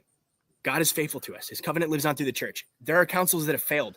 And the thing too is, let's look at some of the councils that would have said failed at the time. Can you name a council that followed a drop like we've seen since Vatican II, though? I totally could. Let's hear. Council Which of one? Nicaea in 325. Arians exploded afterwards. Constantine actually flipped his views on the Arians. In terms of the bishops, but what about Oh, what about Yeah, the like population? did people stop going to mass? well, we don't have mass attendance. Pew Research Center. No, but that's a very important point, Rob, right? So like the bishops may have, but yeah, so like that doesn't mean people stop going to mass. And also look, yes, no, God is faithful to his covenant, but there's no promise about the American church. It's not like we don't know what could happen. And there have been the faith has been decimated in the Middle East where God originally came to the earth, right? There's no Catholicism left when you go into Damascus now. So it doesn't, just because the covenant will never, like God will never break his covenant and the gates of hell will never prevail. But that doesn't mean there can't be insane amounts of upheaval and abandonment of the church, because I think the main crisis we're dealing with right now is a crisis of unfaithfulness. And that has happened throughout all of salvation history, where Israel abandoned God. Oh God, I'll let you go. I mean, sorry. I feel like I feel like such a No, it's okay. No, we're just right. Free talking. Nobody's during the Council of Chalcedon too. During the time, a lot of people started saying, "Well, you're just preaching Nestorianism again," and the monophysitists, a lot of them ended up becoming, ultimately their descendants became Gnostics and Muslims. It's not a clear linear progression, but two, the Arian heresy exploded. It wasn't until Theodosius that we saw this sort of reversal because of the faith of the faithful. If we're in a remnant church, we are no less in a church to which God is remained faithful, and through which I would agree with that. I mean, look at the Protestant Reformation.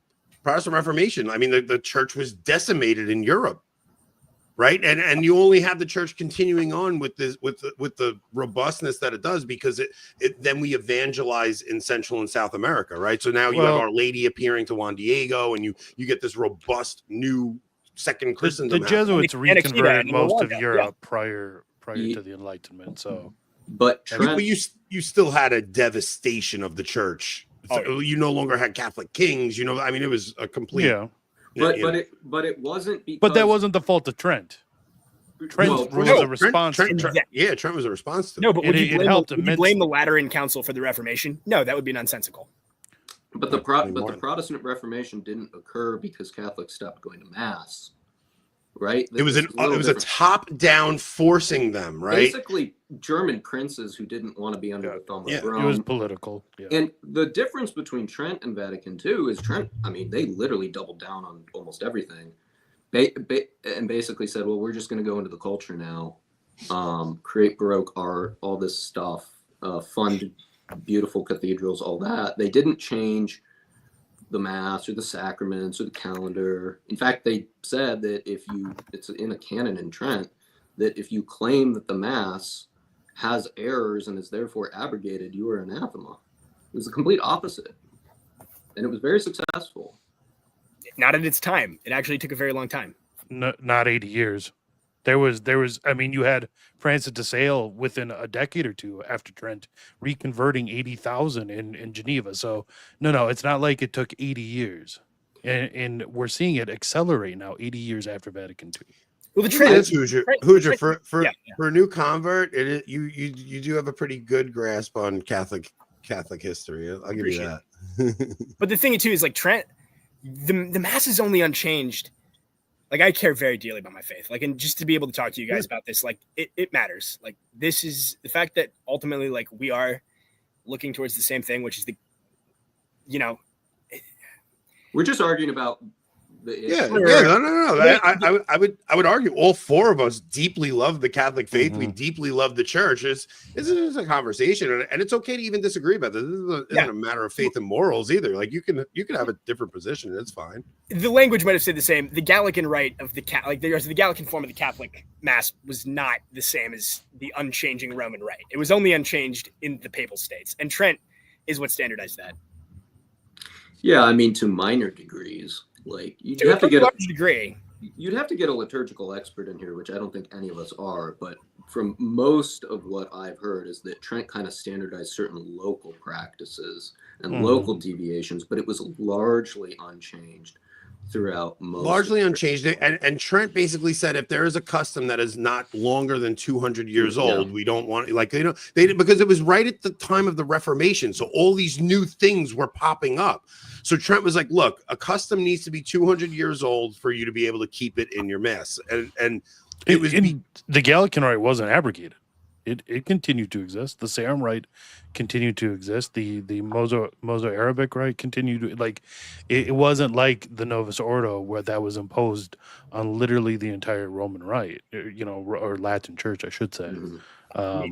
So it's definitely different there. I mean, I guess the question I would ask, like, if people are on the fence, is like, my position is essentially that it looks bad for the churches that follow the reforms of Vatican II, but if the data is looking really good for, like, traditionalist parishes, and we all love the church, is it real? I mean, that's the critique people throw back at traditionalists, is like, oh, you just want things the way you want them. Well, if the future statistically is looking more traditionalist in its liturgy, I could ask the exact same question to more of the modernist bend or people who attend the Novus Ordo. Is like, do you actually care if it's going to be the traditional Latin Mass or the Novus Ordo, as long as the churches are healthy, we've stabilized Hoosier? I hope you're right, and that you've hit kind of this stopping point where you're going to get your foot in and then start climbing again. But it's putting a lot of eggs in a basket of data we don't have yet. Like, if Gen Z just explodes, maybe. But my question is just like, do we actually do people who attend the Novus Ordo have such an idea? And that's my point about Rome. Does Rome have such an ideological opposition to this? Okay. At the moment, it seems so. You make a really good point, right?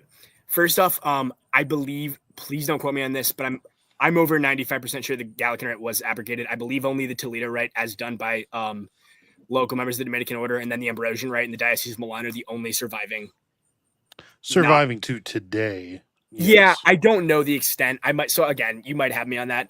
Look, at the end of the day, like, you make a lot of good points. The future is going to be a lot more traditional. Like, there is a craving. Well, we hope, but we should all hope that. Like, even you should hope that, right? Like, we even if it's not TLM, that's what we should hope the future is more traditional, because the craziness of the council. Look, so, like, right after the 1960s and 70s, like, there was insanity in the mass. Like, you're talking experimentation on levels that are, and then John Paul II came in and he tried to settle some of that down. Benedict even more tried to settle it down. Then Benedict gave us some more in Pontificum, and he was hoping that it would even more settle down. Like, the mayhem of the 70s and 80s is, I mean, we've had priests. We had to have a diocese recently come out and say, look, this priest was baptized, and we have video of it. And the priest at the parish said, we baptize you in the name of the Father, Son, and Holy Spirit, which means every wedding he performed, every confession he heard, every mass he celebrated was invalid.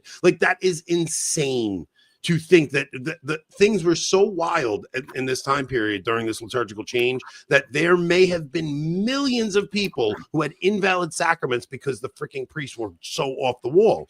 So, luckily, it's one-off. I don't think it was a one-off. That's what I'm trying to tell you, man. Like, that dude, for a diocese to make that announcement, right? It's because there was video evidence. I'm telling you, in the 70s and 80s, things were so nuts when those changes were first coming into effect.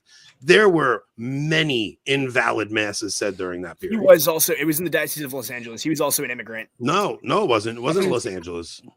It wasn't Los Angeles. It was in the Midwest. You're thinking of you might be thinking of the Sangria invalid masses, which were in Kansas City. That's very Who, possible. me or Hoosier? I You probably me? I don't off the top of my head, I don't remember where the bad baptism was, but I know the Sangria was in Kansas City. The other one, I don't know, maybe Milwaukee, Detroit, I think. Anyway, I digress. And look, it's immoral, obviously, to restrict the TLM. Like, it's terrible this is happening. And I don't think any of the justifications they've given are legitimate, but I don't think that they're going to make up the majority of the church. I think the future of the church needs to be people who take what is in the mass and they care and they understand it. No, I agree. I agree with that, except I'll add this caveat is that there is a catechesis in proper liturgy, right? So I don't think it would be a good thing for the Novus Ordo to thrive the way it is in its current state. So if you're having the unicorn, that's one thing, but in its current state with the altar girls and all that stuff, like, I do think that there's a subtle catechesis that happens there, even if you have the most orthodox homily, that has a subtle effect on the children that are attending those masses, on the average parishioner that's attending those that aren't doing what we're doing. Look, you're on fire for your faith. You're digging in, you're going back, you're reading books, and that is a beautiful thing. But that's just not the average person's experience. And the average person's experience of Catholicism is their local liturgy. And that's just the fact of the matter. I also think once you have children and see how they respond to the two forms, I think you get this instinctual understanding of why there is such a difference in retention rate. Yeah, my children seem to soak up the TLM, and I mean, I believe that. But the thing is, like, there is obviously an element that just regards the cosmic mystery so much in the Tridentine form. Like, it's obviously there. Mm-hmm. I don't think that has to be absent from the Novus Ordo. I don't think that for many. I don't think that it's necessarily unicorn. But also, what I'll say is, I do have faith at the end of the day. I think we all agree the pontiff cannot. Yeah, no. None of us are sedevacantists here. None of us are anywhere near that. No.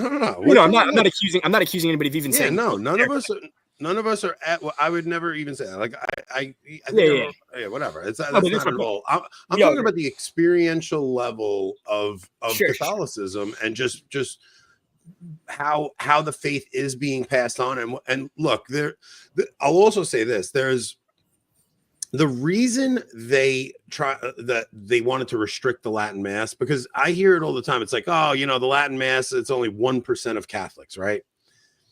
I think it's more than 1%.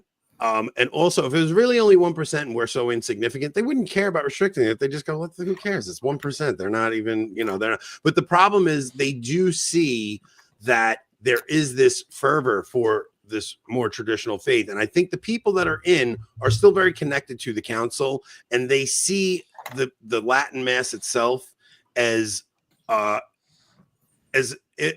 repudiation of the council.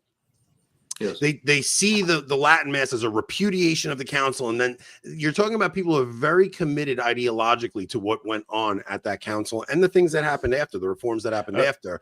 And I don't think they're willing to admit, man, we messed up. Like, it's very difficult for people to actually see their own mistakes and come out and say, okay, we made a mistake here. But I do think that as time goes on and people are less ideologically connected to that council, some reforms are going to be made, and there's going to be a lot of things that are changed, and things will lean more traditional. Even if the Novus Ordo stays, I think the Novus Ordo will not stay in its current form. I think we'll definitely see a return to altar, even though you see this hard push right now by a lot of the bishops trying to say we're getting rid of altar rails, we're not allowing kneeling for communion, all those things. That is the last ditch efforts of a dying revolution. I mean, in my opinion, while the demographic decline may accelerate due to the boomers dying off, the boomer bishops are going to die off too. They are, no matter what. And you're going to get, and look, you'll hear it all the time. Like, the seminaries are way more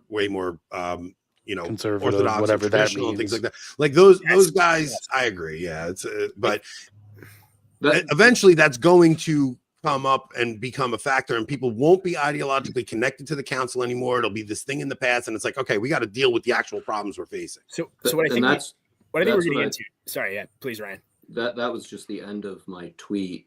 Was kind of the silver lining there was that the dam that hasn't broken is the conservative seminaries. I mean, like, I forget what podcast I was or YouTube channel I was watching, but like, look, when the bishop like bans these TLM in the diocese, they according to this guest, and I apologize, I can't remember his name. They still happen underground. Seminarians are being banned from like learning the Latin Mass. It's on YouTube. Mass of the Ages put out an instructional guide, and the seminarians are learning it. They're praying the hours in secret. This is going to explode above ground eventually. And a lot of people think the Novus Ordo will never be eclipsed by traditional parishes if the numbers hold. And of course, that's absurd because they never hold. But if these current numbers hold, I came out with roughly by the year 2100. If Traditionis Custodes is repealed and we kind of have a free for all, the traditional parishes will eclipse the Novus Ordo parishes. By 2100? 2100. Yeah, we're not making it that long. No. But we're traditionalists. We believe in leaving something for our kids and our grandkids. Right? We're gonna see the Jewish Messiah before then. Oh yeah, you're on that whole like end of the world. 21. I mean, you're taking a tiny. I just had to throw it in there. Eric's looking at his watch. He's Yeah. like 4 more years. Okay, 2100. Okay, fine. 2100.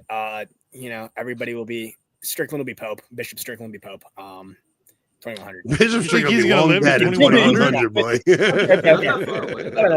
No. Okay, so but like in all seriousness, like at the end of the day, that authenticity is there, and I think like we both, correct me if I'm wrong, have admired deeply, especially as then Cardinal Ratzinger, then Pope Benedict, sort of what he believed in regards to comfort in Latin and vernacular, and sort of understanding and appreciating both and taking the best. And as I don't want to get too optimistic here, as we go forward, and as we get priests who are removed from the spirit of the council, and I don't think this is a fault of the council. Let's be real here. It was a rough time for confession. It was a rough time, right? You will get priests who can actually appreciate tradition while looking at the council, looking at the new form, and they can be comfortable in both. And Benedict's vision might be realized in a way it before had not. I'm not making predictions, but no, look, I have to say, like, I loved Benedict. I grew up under Benedict. Like, I'm a lifelong Catholic, right? So, sure. like, I'm a JP2 Catholic. I'm a Benedict Catholic, but I did, like, when you read Summorum, it's a beautiful thing, but I don't know, man. I don't know if realizing Benedict's vision is going to be the answer to this. I think the problem is way deeper than that. And I think there'll be another revolution like there was in the 60s, but in the opposite direction. I just do. And I don't know why so many young Catholics are against that. Like they did it to the generation in the 60s. They had a revolution and they pushed that revolution on the church, and that revolution came to fruition in the council and everything after the council. It's like, why can't the young generation that's coming up now do the same thing, but in reverse, and say, no, we want our inheritance back. Like, you guys tried to take things from us that should never have been taken from us. I can understand. We're not talking about the documents of the council, even, whatever. I don't want to debate that. I'm talking about, like, the praxis of Catholicism, the fasting rituals that we had, and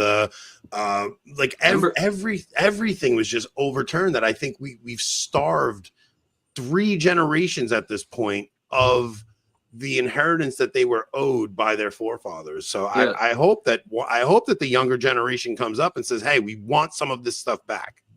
Yeah, it's not just the Mass. I mean, I recently discovered what Ember Days, like right off the bat, like Rogation days, Ember Day, all these things, these beautiful things that I just learned about in the past 5 years. St. Martin's Lent. Yeah. Really.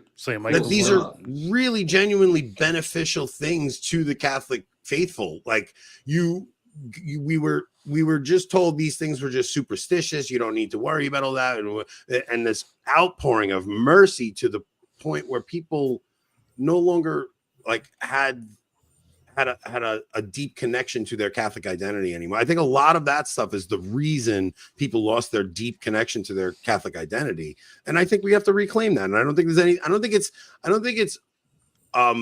because I think a lot of people view trads like a lot of like your typical Catholic Novus Ordo going cat. And I don't want that to be a pejorative. I'm just your average Catholic, when they see trads, they think these trads are mean and they think they're better than the other Catholics. And it's not that. I think they see something that was beautiful that they're just learning about. And they're like, hey, why the heck was that taken from me? Like, let's bring that thing back. And they're doing their best to kind of put some of the puzzle pieces back together, because even the trads aren't living what a traditional lifestyle was back before all the changes. We're finding things that benefit us and our family, and we're like, hey, let me put this piece back in. Hey, let's add this tradition and let's do this. And it's the best we could do piecemeal. Right, because all the infrastructure and the culture's kind of been ripped out, and so we're just trying to put it back together. I mean, a lot of people think that like most traditionalists want to ban the Novus Ordo.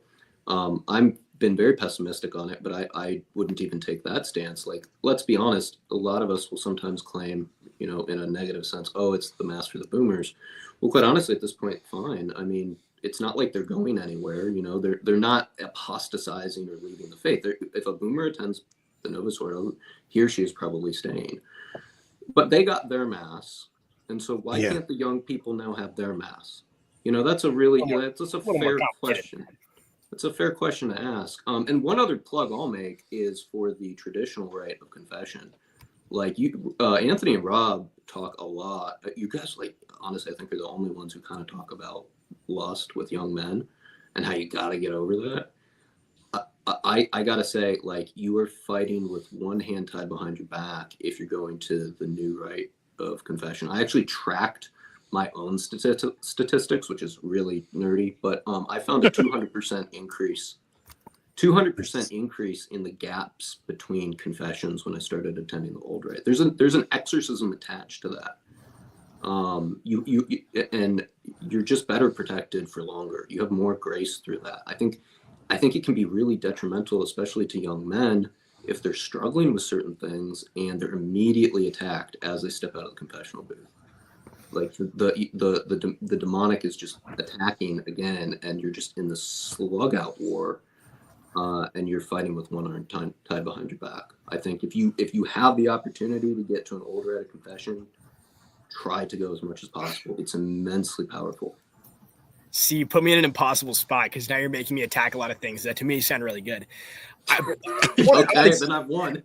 I want to actually expound upon something you said, where it's like you're talking about reclaiming the inheritance. It's like I don't buy, like, what's the shining city in the hill? It's not America, it's the church. But America has had this opportunity to be the treasury of the church. I mean, when Europe failed, America was thriving. But at the end of the day, this isn't going to be purely, obviously, lex orandi, lex credendi, right, lex vivendi. But at the end of the day, this has to be in the truest sense from top down. Like, this is not merely about the liturgy. It's so much bigger. And that's what I am actually very passionate about. If Jesus Christ is not reigning in the hearts, souls, and minds of every man, woman, and child, and I don't think, obviously, I think that the importance of mass and church in people's lives matters a lot. If people are just kowtowing to secular pressures that have existed since the Enlightenment, and since, as I think Ryan aptly pointed out, the French Revolution, like, we are going to have a country that is utterly bereft of everything good. Yeah, we're going to have a world bereft of it. And yeah, no, look, it's like never been a more important time to be a saint, but in some ways it's never been an easier time, because if you just live out your vocation the way you're supposed to, you are doing something heroic now, and yes.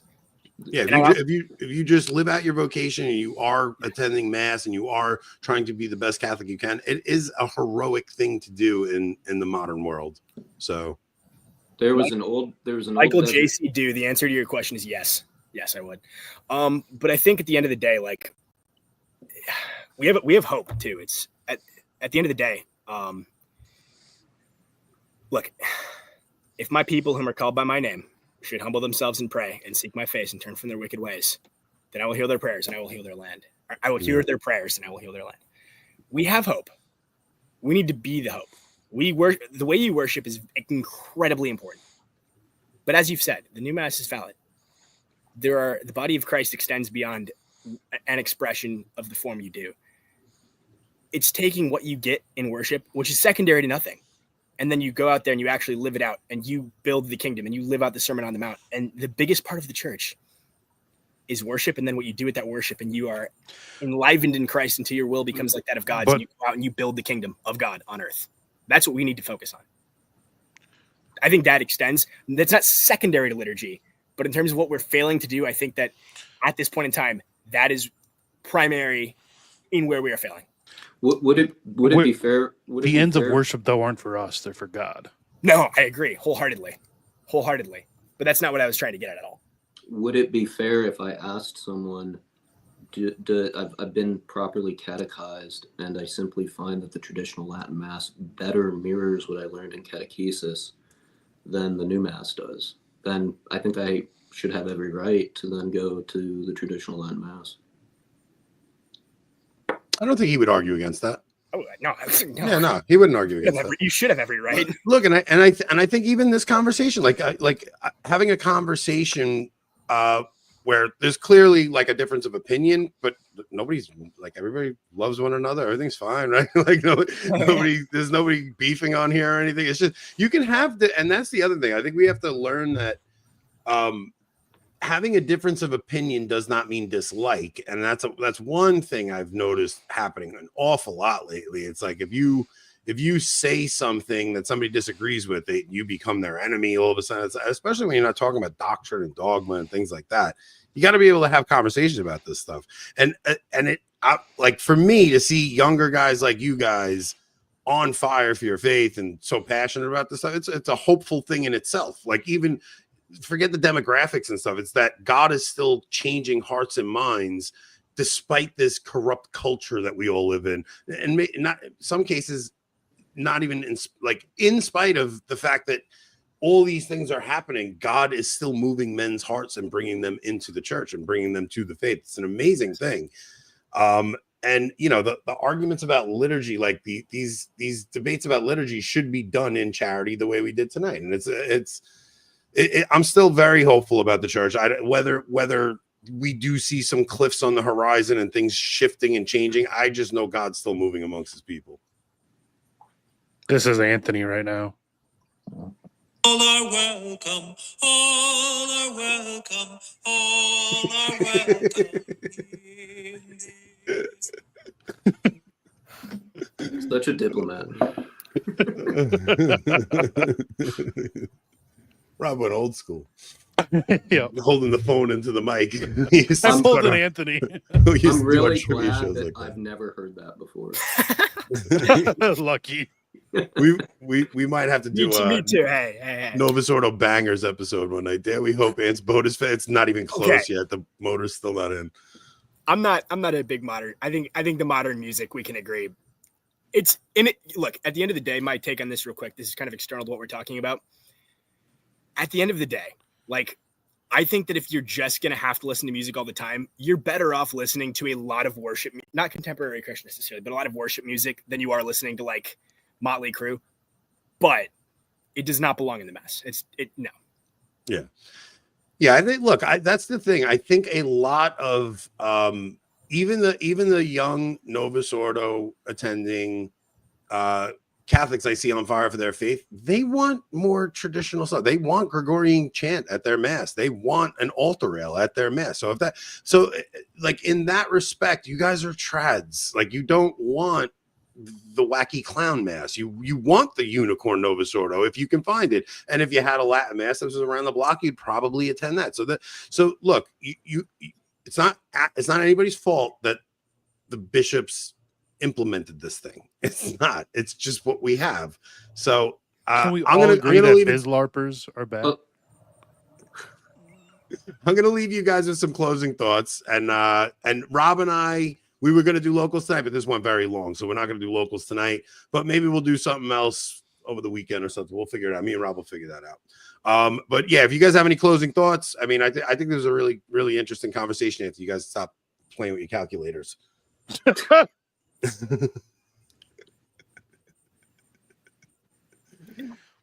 All right, Hoosier, you go first, and then we'll let Ryan give his closing statement.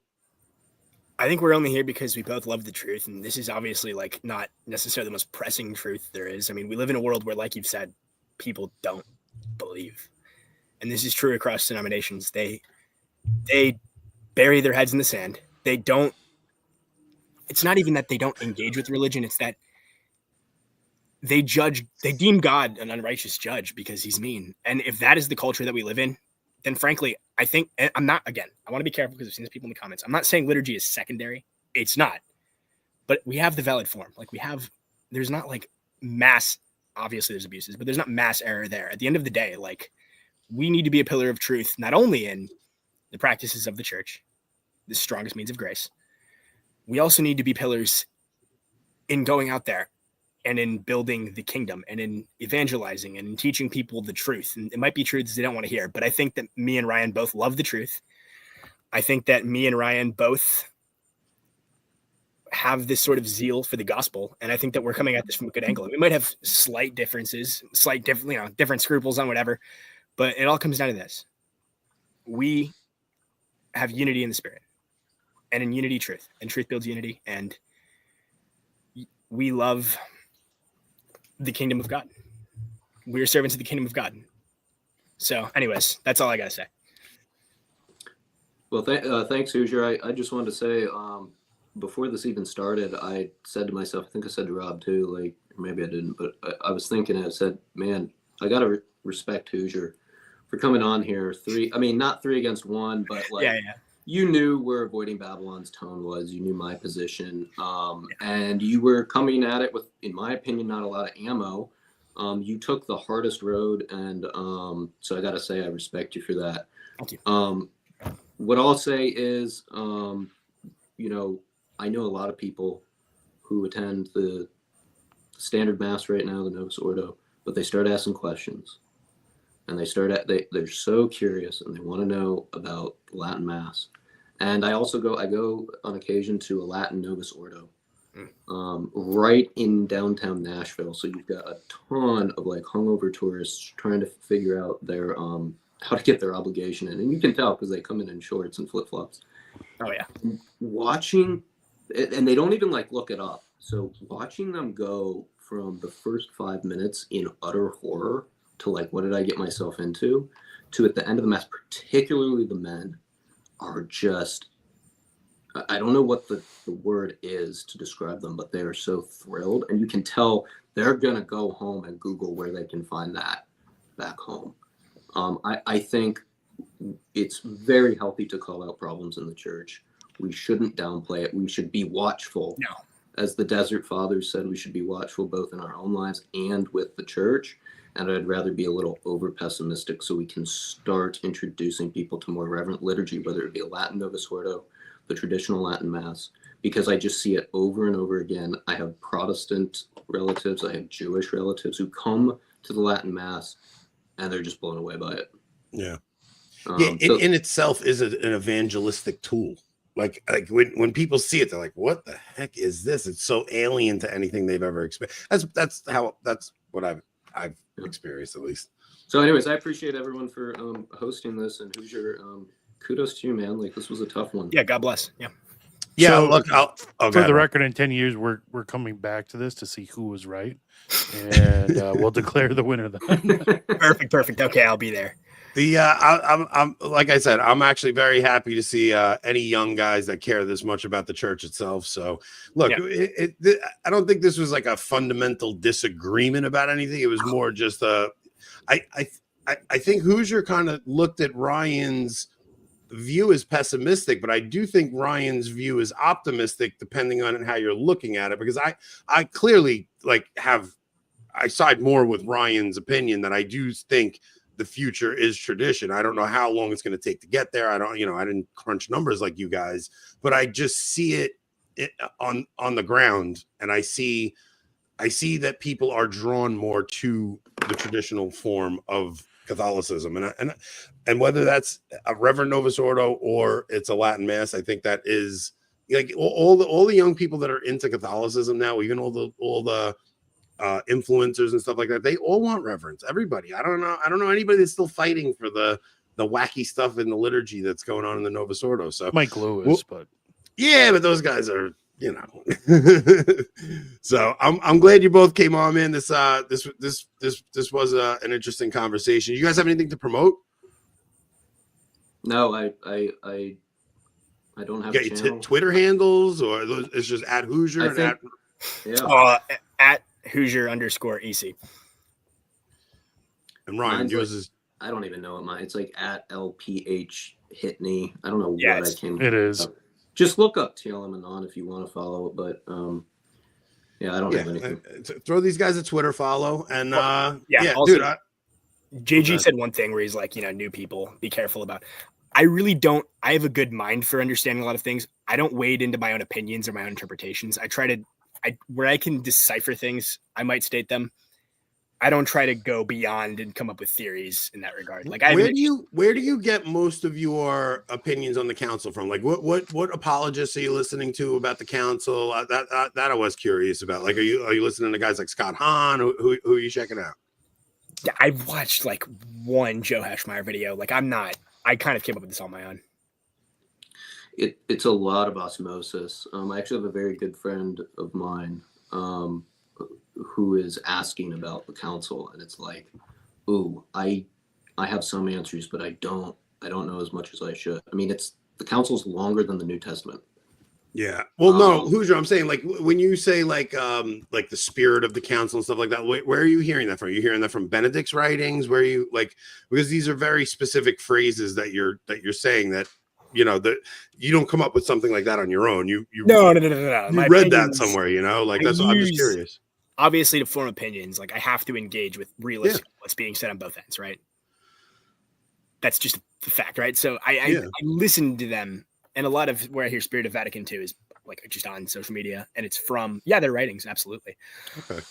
And then I just expound upon that, but I don't really try to cut my own cloth. I just try to understand what the numbers would tell me, and then also understand that I think that secularism and modernism predate, and we give ourselves too much credit if we make it seem like the councils. Oh no, secularism and modernism very definitely predate the council. I mean, my opinions have changed on this over time. My opinion is just understanding humanity, like humans and ritual, by even looking at ancient civilizations and how important ritual was to them, and how important ritual is to passing on the thing to the next generation. And that's kind of like, it's strangely, my opinion on the liturgy changed by watching freaking the what was that show on Netflix, Rob? The ancient civilization show. I gotta clarify, I definitely read like the Doctors and the Magisterium. Like, I wasn't just coming up with stuff on my own. No, I know, which is exactly what Anthony did. My opinion on how important liturgy itself was from watching that freaking guy doing the Graham Hitchcock's thing.